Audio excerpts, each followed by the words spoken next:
Olá, bem-vindos a essa segunda aula do nosso curso avançado de análise de política externa. É sempre muito bom poder compartilhar sobre um tema que eu gosto tanto, que eu me dediquei tanto, que eu me dedico até hoje nas minhas pesquisas, nos meus estudos.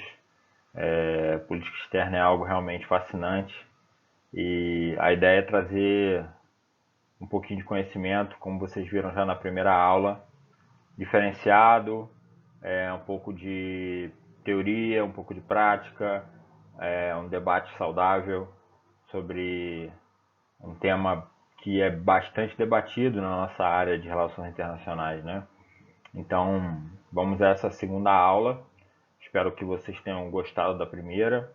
Espero que ah, tudo tenha corrido bem. Se tiverem alguma dúvida, alguma coisa para mencionar ou para dar ideia, fiquem à vontade.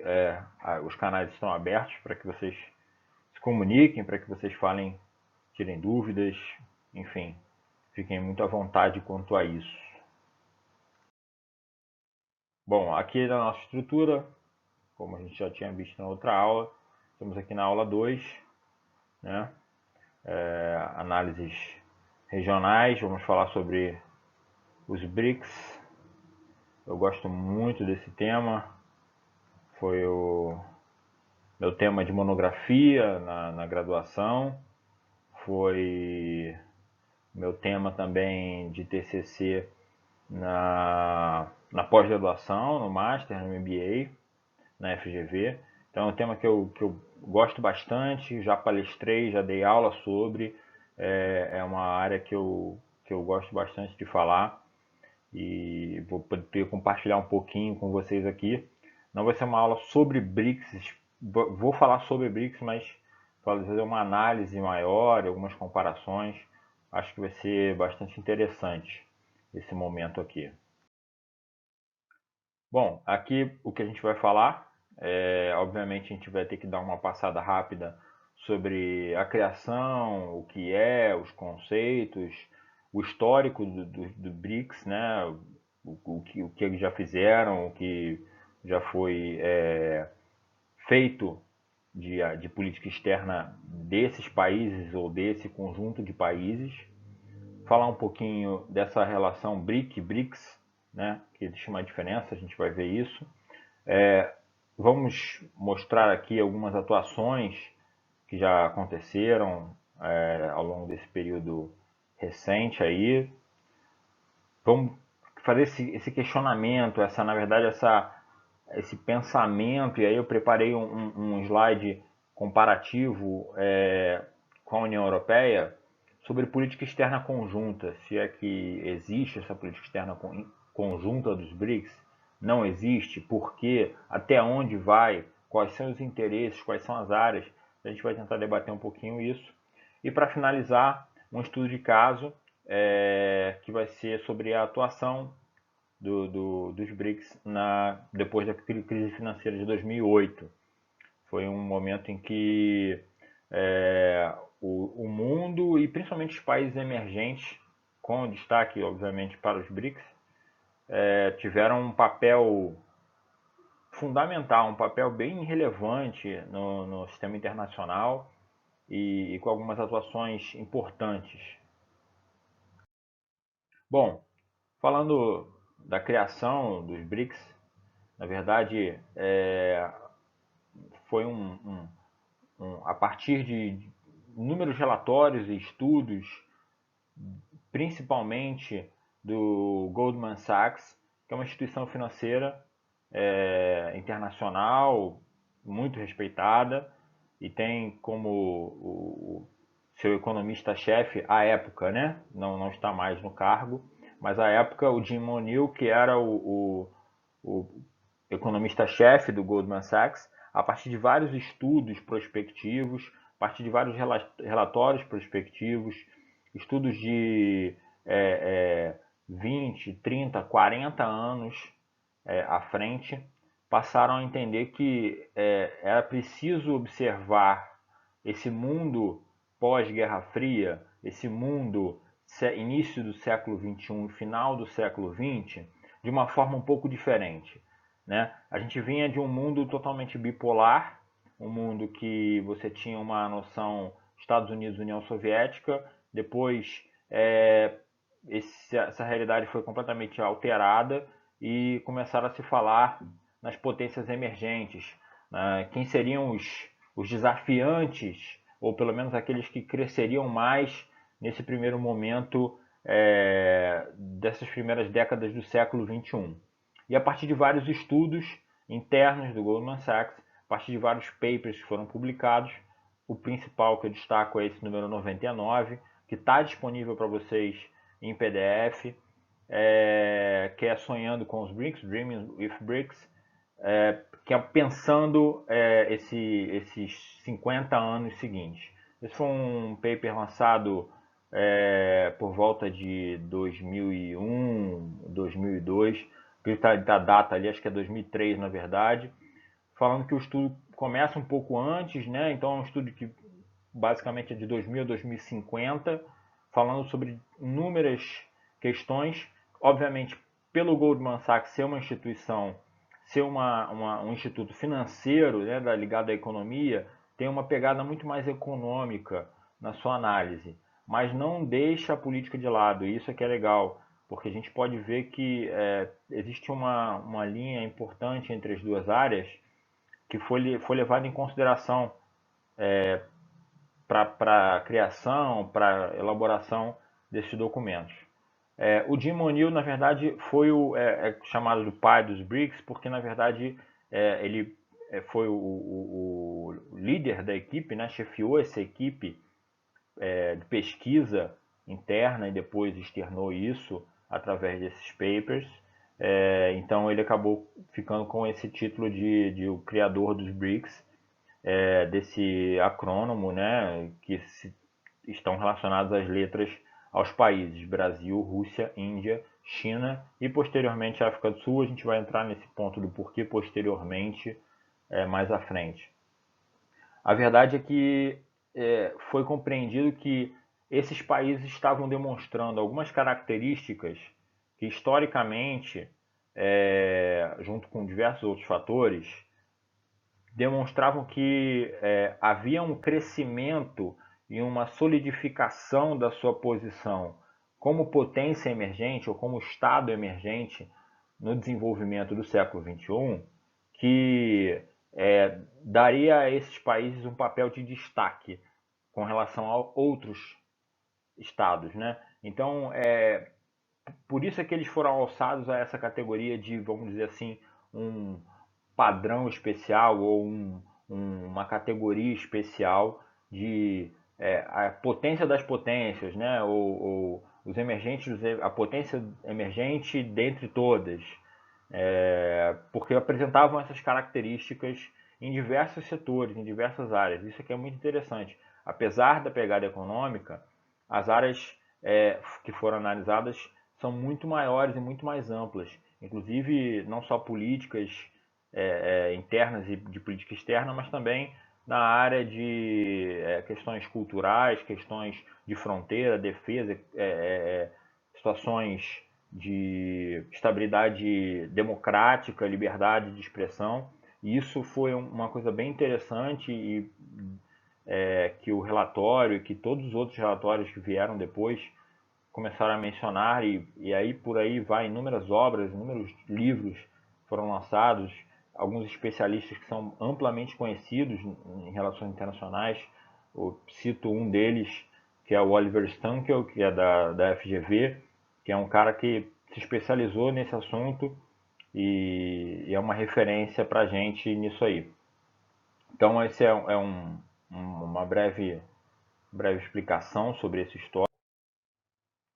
Aqui a diferença que eu falei, né? Inicialmente a gente tinha como BRIC. Então, na verdade, a minha monografia na graduação, isso a gente está falando de 2010, ela ainda foi sobre BRIC.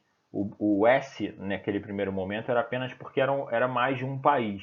Então, era só tornando plural a expressão BRIC. Então, era BRICS, mas apenas Brasil, Rússia, Índia e China. Eram as principais potências emergentes que apareciam nesses relatórios, que aparecia também na idealização, nas primeiras reuniões. A primeira reunião dos BRICS foi somente com esses quatro, acho que até a segunda ou terceira também. Então, apesar dos relatórios já mencionarem alguns movimentos interessantes em outras nações, África do Sul, Indonésia, México, que poderiam posteriormente se juntar a esses quatro estados, nesse primeiro momento ainda se falava em BRICS, o S como sendo um plural, mas seria só BRIC no momento.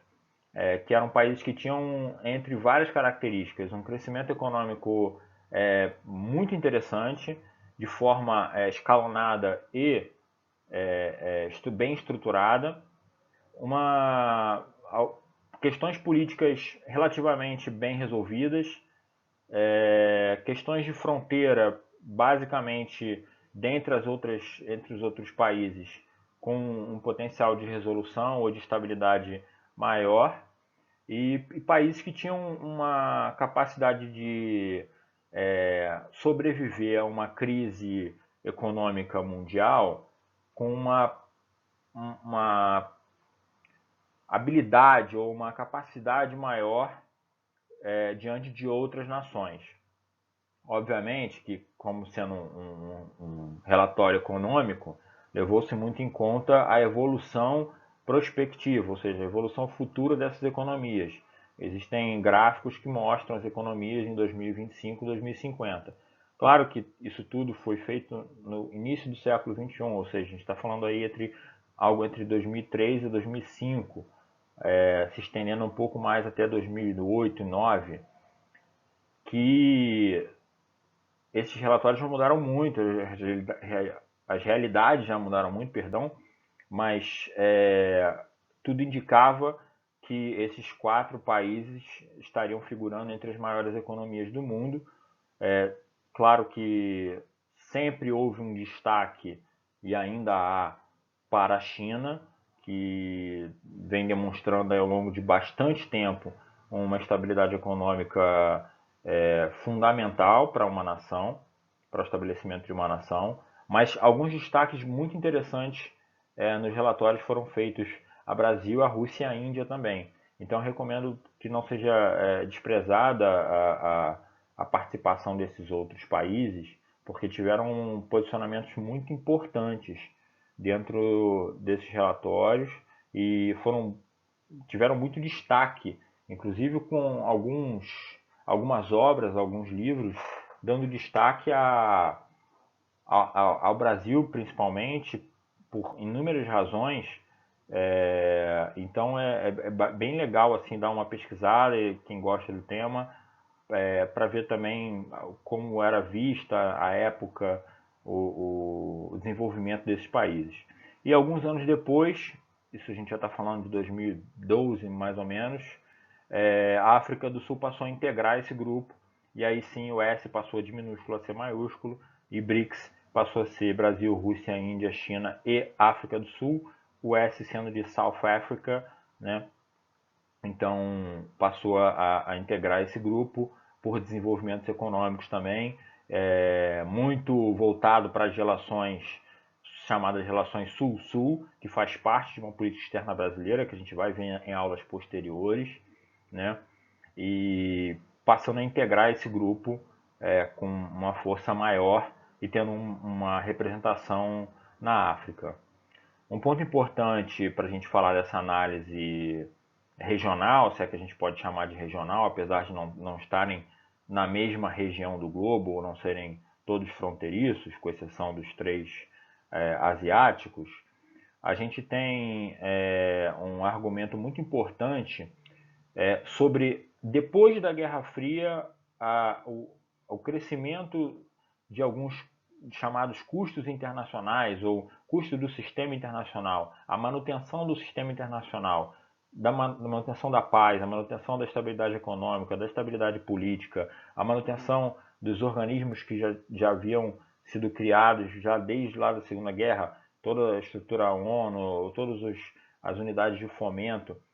esse custo começou a ficar extremamente elevado e havia um questionamento importante sobre quais outros países, além dos Estados Unidos, que poderiam contribuir juntamente com a União Europeia, obviamente, não podemos nos esquecer, poderiam contribuir de fato para essa nova realidade, para esse novo momento do sistema internacional. Então os BRICS foram elencados a esse cargo, ao cargo de que seriam os principais países que estariam preparados e que teriam condições de colaborarem nesse custo do sistema internacional, nessa nova ordem global que se estabeleceu, muito mais dinâmica, muito mais interdependente, muito mais complexa. Então, também há esse papel, há essa argumentação que é muito sólida. Isso, obviamente, para a nossa aula de política externa, cabe a gente entender que, a partir do momento em que você é alçado a essa posição, ou você ganha a legitimidade, né, de ser um ator internacional desse porte, você passa a ter um impacto muito grande na sua política externa, um impacto muito grande nas suas decisões. O governo passa a ter uma visão com mais cautela para as relações bilaterais e multilaterais com esses países e, em conjunto, que a gente vai ver mais à frente, com o restante do mundo. Há uma mudança, para falar de Brasil especificamente, de alguns movimentos, tanto regionais quanto internacionais, voltados para a política externa, muito por conta dessa legitimidade que o país ganhou diante de inúmeros relatórios mostrando o amplo desenvolvimento ou ampla condição que o Brasil vinha caminhando já desde o iníciozinho de 2004, 2005 para cá. Havia um crescimento bem expressivo e bastante interessante que a gente pode entender nos relatórios. Eu recomendo muito dar uma olhada nesses relatórios, que tem bastante informação interessante, bastante coisa legal que acrescenta. Aqui uma foto mais ou menos recente, foi o encontro dos líderes na Turquia. Aconteceram alguns encontros de líderes, já desde o governo Lula até o governo recente Michel Temer. Vários encontros aconteceram, encontros de chefes de Estado e governo, como é o exemplo que está aí na foto, mas também encontros específicos de ministros ou de representações de uma determinada área, voltados só para os BRICS. Isso levantou uma hipótese ou um questionamento, enfim, sobre o BRICS seria um bloco, estaria se mobilizando para se tornar um bloco, mas que não era fronteiriço. Quais seriam os pensamentos desse novo movimento? Seria talvez uma quebra de paradigma, um bloco multilateral que poderia ter benefícios de fronteira, mas sem ter fronteira entre todos eles? Então, nesse momento havia um questionamento muito grande sobre o futuro dos BRICS. Então, apesar de já estarem consolidados aí na época dessa foto, já no final do primeiro governo Dilma, início do segundo governo Dilma, apesar de haver uma consolidação desse grupo, ainda havia muita dúvida ou muito questionamento sobre o futuro dele. Até onde seria capaz de ir esse movimento, até onde seria capaz de haver uma integração entre esses países. Então, muito se questionou isso e muito se questiona até hoje sobre o funcionamento, a influência, o peso que os BRICS têm na comunidade internacional. Aqui falando um pouquinho das atuações, né? A gente já passou um pouco sobre elas, mas vamos entrar mais a fundo aqui. Entre 2003 e 2018 eu separei, que é um período que chamados 15 anos de BRICS, né? Hoje em dia a gente já tem essas datas como mais ou menos consolidadas. Os principais atuações entre eles foram os acordos comerciais. É, Destaco aí inúmeras preferências tarifárias, inúmeras é, facilidades nos acordos comerciais de comércio internacional entre os países. A gente teve aí uma série de benefícios promovidos para o Brasil e pelo Brasil dentro da esfera dos BRICS. Esses acordos foram muito importantes, a gente vai ver mais no estudo de caso, durante a crise, durante logo o iníciozinho da crise de 2008, 2009. Então esses acordos foram fundamentais para todos os países, acabaram beneficiando todos os países, e especialmente o Brasil, por conta desse pensamento que já existia logo em 2003, 2004, já existia esse pensamento de fazer uso de boas relações ou de uma legitimidade que foi, entre aspas, imposta ou colocada por analistas para esses países. E aí a gente volta um pouquinho na aula anterior, na aula 1, que a gente fala sobre quem faz a política externa, né?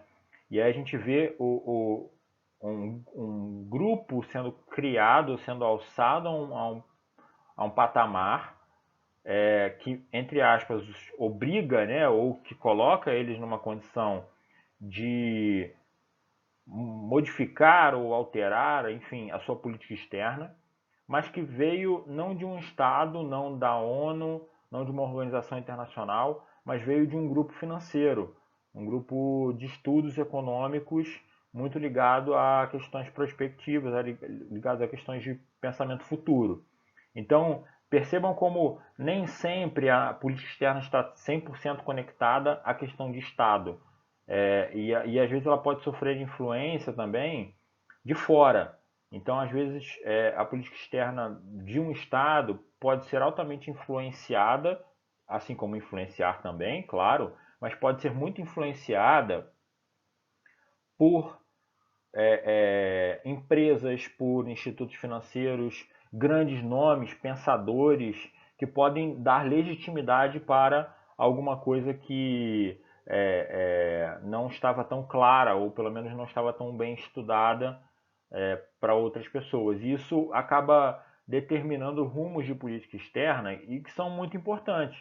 O analista de política externa ele tem que ter essa visão e essa noção de que nem sempre ficar olhando movimentos econômicos é a melhor opção, ou movimentos políticos, ou movimentos de Estado, ou movimentos de empresa. Uma gama de possibilidades muito grande do que pode influenciar a política externa, né? Não somente questões internas e não somente questões muito claras. Às vezes isso pode acontecer de uma forma quase que inesperada e quase que surpresa, como foi o caso dos BRICS. Voltando às atuações, a gente teve inúmeros encontros de chefes de Estado e governo para debater e discutir algumas questões de muita importância. A maioria delas ligadas, é verdade, a questões comerciais, mas também, principalmente nesse período, a gente vai ver no estudo de caso, no período de 2008 para frente, voltadas para a questão da crise econômica, da crise financeira mundial. Outros temas que foram também tratados, e aí já passo para o próximo ponto ali, dos temáticos, dos encontros temáticos, que geralmente não eram representações de chefes, né, de lideranças do executivo. Geralmente eram ministros ou uma delegação inteira de profissionais do governo voltados para essa área. E eu destaco essas três áreas: a área do clima, que foi uma área bastante debatida entre os países, principalmente porque é uma época onde a ONU e diversos acordos, COP, uma série de reuniões climáticas pressionavam muito as grandes nações, principalmente aí dentro dos BRICS, a China. Então, muitos encontros temáticos sobre clima entre os BRICS foram realizados. É uma coisa que é menos noticiada porque não tem a representação do chefe de Estado, mas recomendo vocês a pesquisarem, que aconteceram diversos encontros sobre o clima, para entender a realidade ou o que os países em conjunto poderiam fazer, ou se poderiam atuar de forma conjunta, ou se havia algum conflito, algum entrave entre eles.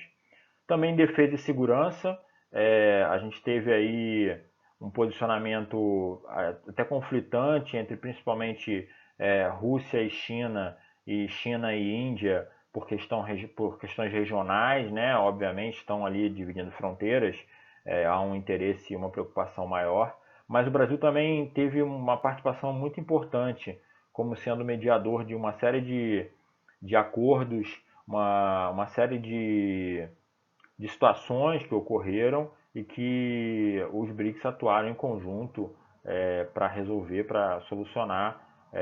Mais recentemente, a questão da pirataria na Somália, onde a África do Sul já fazia parte do grupo, houve reuniões também para tratar de defesa e segurança, e esse tema foi muito abordado para entender o que os países poderiam se posicionar e fazer a respeito disso.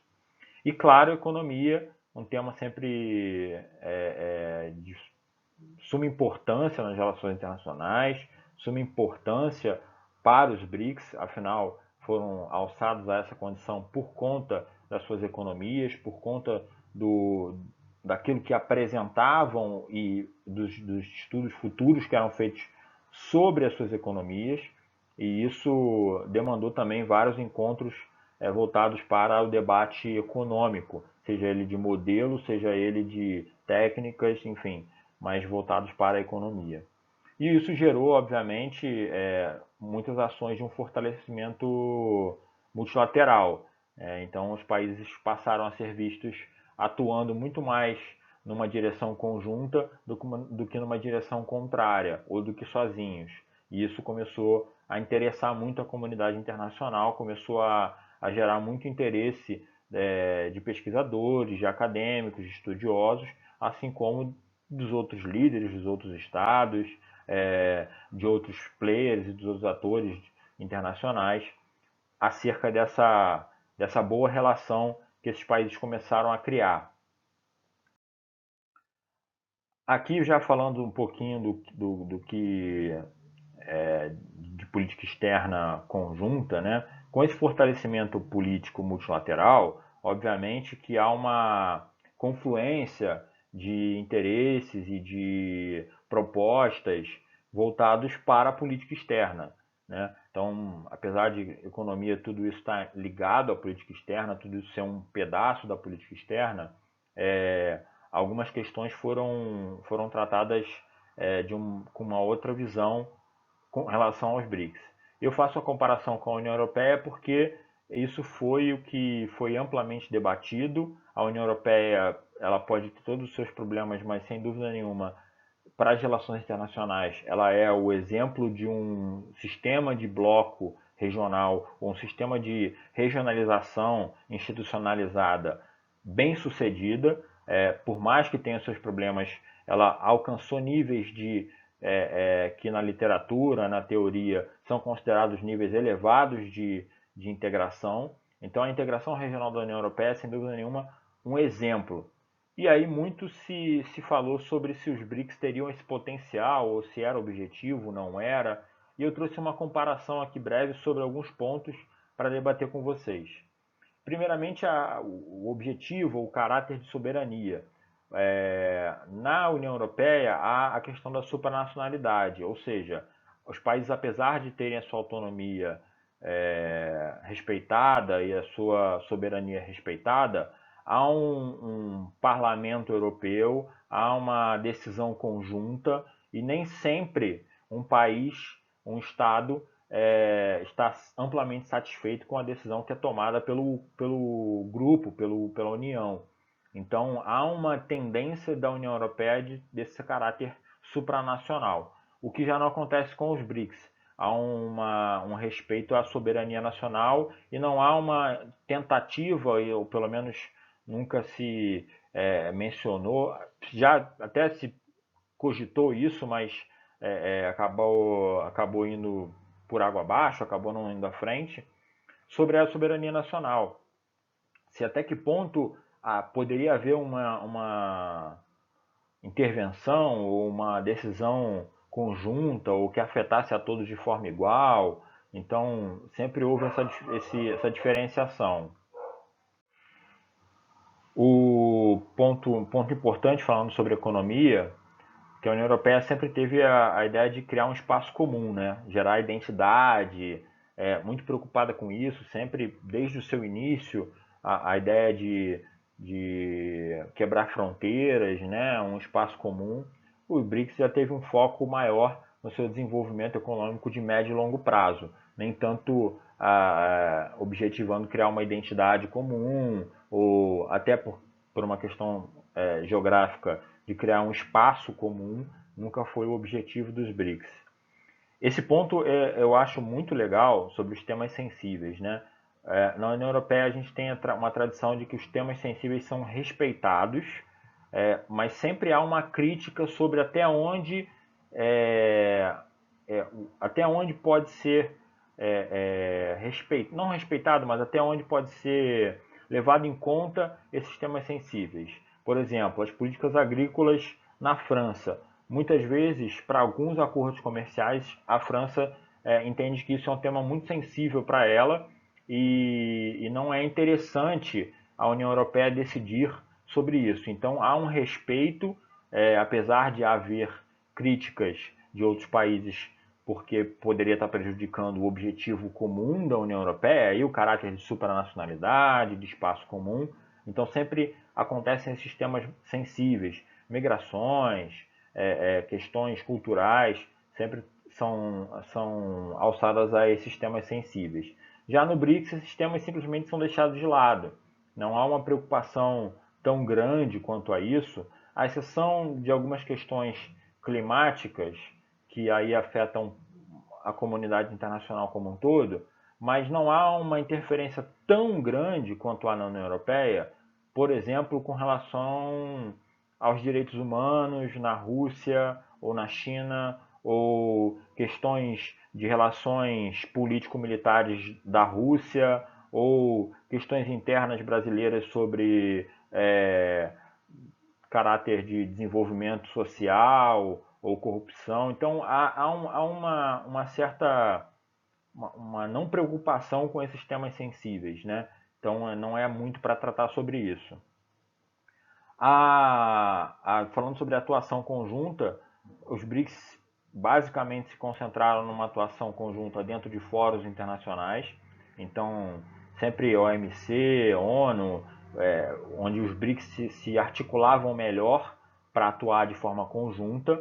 Né? Não havia uma estrutura própria para tomar uma decisão, um parlamento dos BRICS ou uma decisão de votação dos BRICS sobre um determinado tema que mesmo aquele que votou contra teria que ser obrigado a seguir a maioria, o que não acontecia, que não acontece, na verdade, na União Europeia, né? Há uma criação de uma estrutura própria para atuação de conjunto, atuação em conjunto, né? Então, basicamente, via de regra, há uma preocupação em que, independente se você se na votação você concordou ou discordou, aquilo que foi decidido pelo conjunto, pela maioria, é aquilo que vai ser estabelecido e cabe você a cumprir, porque você faz parte de um espaço comum e faz parte da União Europeia, o que nos BRICS, se mais ou menos, se a gente viu isso de forma mais clara dentro de fóruns internacionais, não muito entre eles.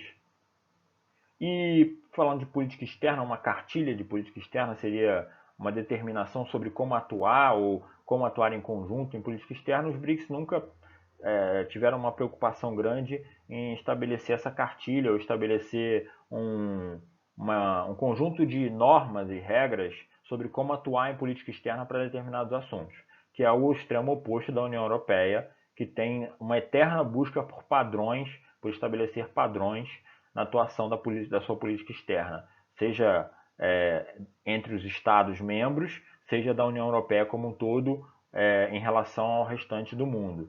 Então, essa é uma diferença clara. E aí fica essa pergunta, se você acha que dá para a gente caracterizar como uma política externa conjunta ou não, ou até que ponto, porque também política externa não é uma questão de sim ou não.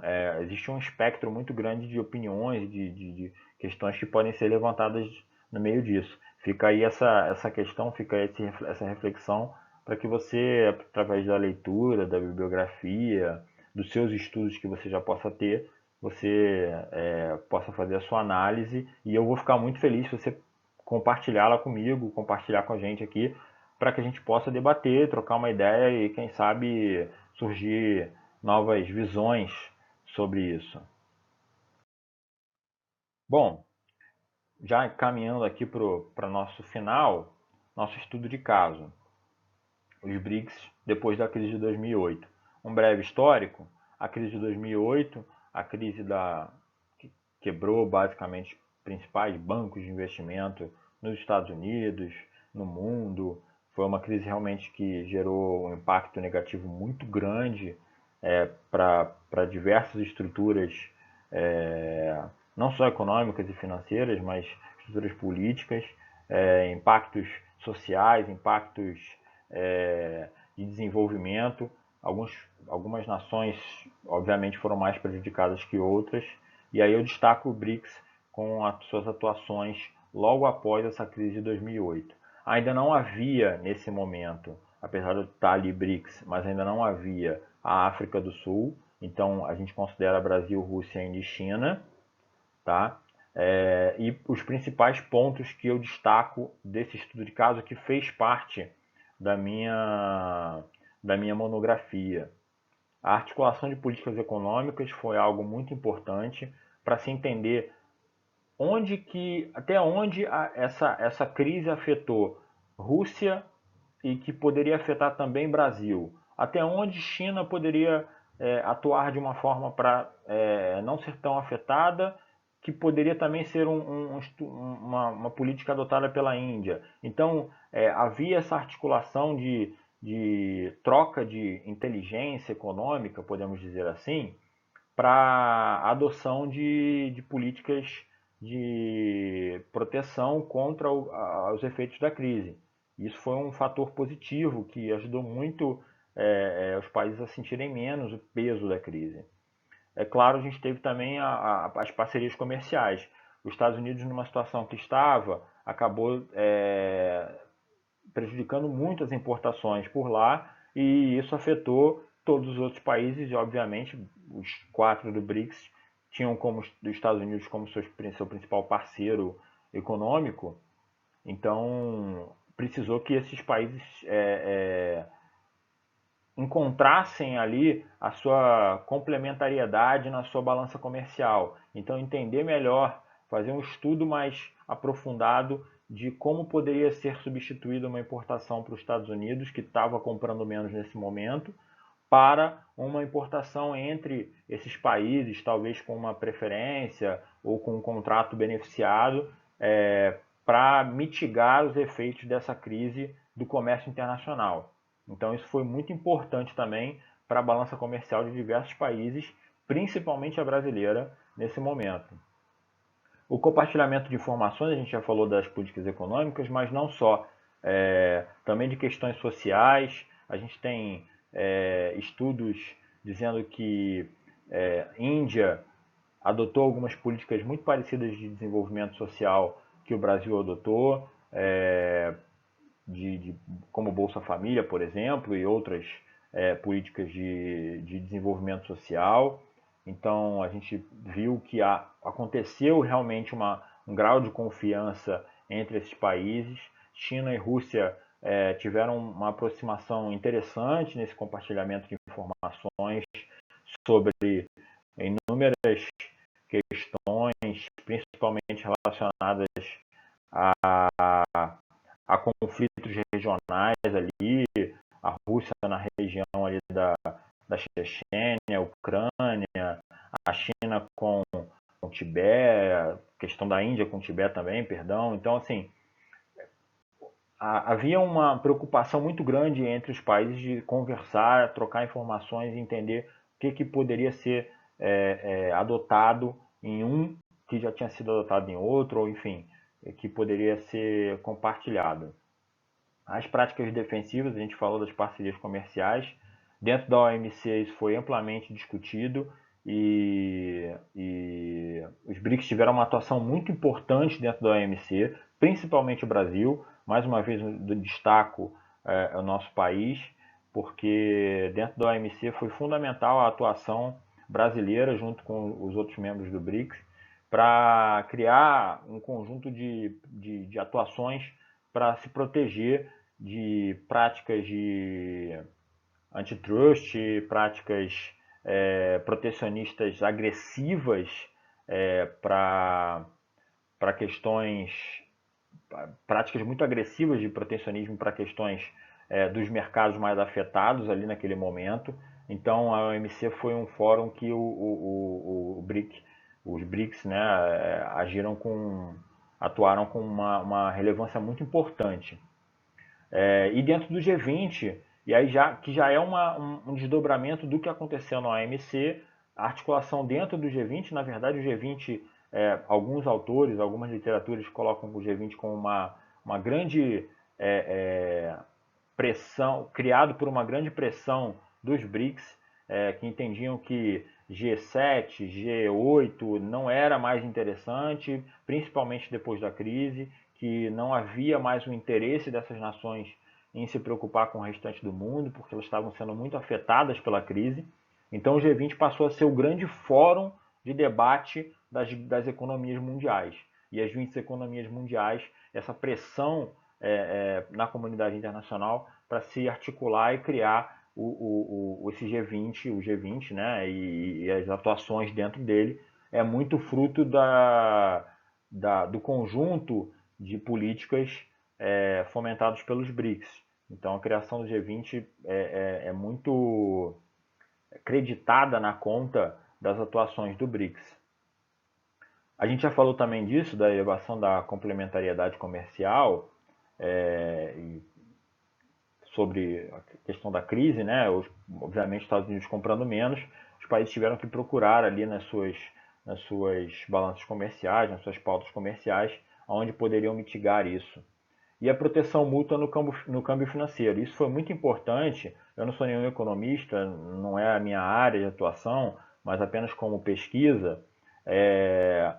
Houve um interesse em alguma parte de reservas internacionais e de compra e venda de moedas, de buscar outras alternativas. Pensou-se até, isso é uma coisa até um pouco mais recente, de criar alguma forma de não moeda comum, mas apesar de ter sido mencionado o termo de criar uma moeda comum, ou um banco, chegou a ser debatido, e até hoje é debatido, a criação de um banco comum, algo como um FMI dos BRICS, um banco mundial dos BRICS. Então, essa preocupação com o câmbio financeiro também havia em conjunto junto com essas questões econômicas. Então, a questão financeira e econômica andou muito lado a lado dentro desse cenário aí de 2008, pós-crise, né, de 2008, que os BRICS atuaram. Os BRICS tiveram um destaque muito importante, principalmente as empresas, sejam elas privadas ou estatais, mas elas tiveram um papel muito importante para o desenvolvimento, ou pelo menos para diminuir os efeitos da crise de 2008, em conjunto com o restante dos países do BRICS. Então a gente viu empresas indianas muito preocupadas em buscar parcerias e serviços e vendas mesmo, né, a questão comercial, com empresas chinesas, empresas russas, empresas brasileiras. A gente viu inúmeras empresas acelerando seus processos de internacionalização, seja no Brasil, do Brasil para fora, para esses países, ou desses países para cá. E isso acabou gerando um movimento de spillover bem interessante, porque a gente vê hoje empresas do Extremo Oriente, Japão e Coreia do Sul principalmente, instaladas no Brasil, muito por conta desses movimentos que foram iniciados por esses países lá em meados de 2008, 2009, 2010. Então, isso também acabou gerando um desdobramento muito legal, muito interessante. É um estudo de caso bem positivo para esse grupo que hoje em dia está sendo amplamente criticado sobre se ainda ele tem relevância ou não na comunidade internacional. Bom, eu vou deixar uma sugestão aqui são 3 vídeos, é, e aí se vocês puderem assistir eu recomendo bastante, que tem o primeiro aqui do Marcos Trohe, eu não sei se é assim se pronuncia o nome dele, no Roda Viva. Bom, Roda Viva é um programa bastante conhecido, então acredito que vocês entendam como é rico de informação e rico de questionamentos. E o Marcos é um pesquisador super renomado, super reconhecido sobre essa temática, então vale a pena assistir. Esse Pocket Talks, os BRICS e o futuro da ordem global, é com o Oliver Stankel, que eu mencionei. É da própria FGV, é curtinho, acho que são 8 minutos, se não me engano. Então é bem legal ouvir ele, que é hoje, pelo menos na minha opinião, o, o grande nome da pesquisa em BRICS no Brasil, falar sobre isso. E uma entrevista do Jim O'Neill, que é o pai, né, dos BRICS, que é sempre bom a gente ir na fonte primária e ouvir um pouquinho, assim como os documentos, tá? Bom, encerrando aqui a nossa segunda aula, antes de mencionar aqui, já tá meu contato aqui, enfim, se você tiver alguma dúvida, entre em contato. Se você quiser compartilhar o seu pensamento, a sua análise, eu vou ficar muito feliz de receber e vou ter o maior prazer em responder e a gente trocar ideia, trocar informação. Lembrando uma coisa que eu falo sempre, eu não sou dono da verdade, minha ideia aqui não é falar algo absoluto, é apenas dar a minha visão e compartilhar aquilo que eu tenho de melhor, compartilhar aquela experiência que eu tenho com vocês. Espero que vocês venham com visões diferentes e que vocês tragam opiniões diferentes para que a gente possa debater e trocar e acho que assim todo mundo acaba crescendo. Vai ficar também disponível para vocês, assim como eu falei na primeira aula, alguns textos, tá? Para que vocês possam ler. É importante que vocês leiam, não são textos grandes, tem a bibliografia recomendada que são textos maiores, mas a gente está tomando cuidado de também ter a preocupação com o tempo de vocês estudarem, de vocês se aprimorarem no tema para fazer as avaliações. Então, vai ficar uma bibliografia bem interessante, densa, porém não tão longa, para que vocês possam ler. Eu tive a preocupação de ver exatamente o capítulo ou conjunto de páginas em que seria interessante vocês lerem sobre esse tema. Então, é importante destacar isso, que vai ficar disponível para vocês.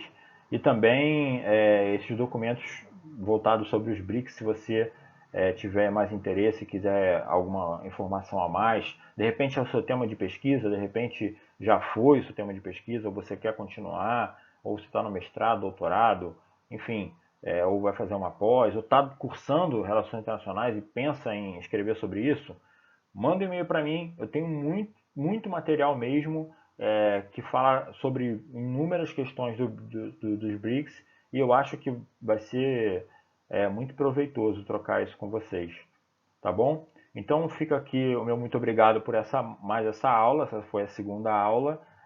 A próxima aula já teremos aí a colaboração do professor Jefferson, que vai falar um pouquinho sobre a América Latina. Se não me engano, a especialidade dele é Equador, mas vai falar sobre a América Latina como um todo. E na aula 4, a participação do professor Guilherme Bueno, que vai falar sobre esse espaço pós-soviético, que foi também tema da monografia dele, onde ele também tem um conhecimento bem amplo para compartilhar com vocês. E eu volto na aula 5 para dar continuidade ao nosso curso, tá? Então agradeço desde já e espero aí o contato de vocês, a colaboração de vocês, para a gente crescer um pouco mais nas aulas e crescer um pouco mais também como profissionais.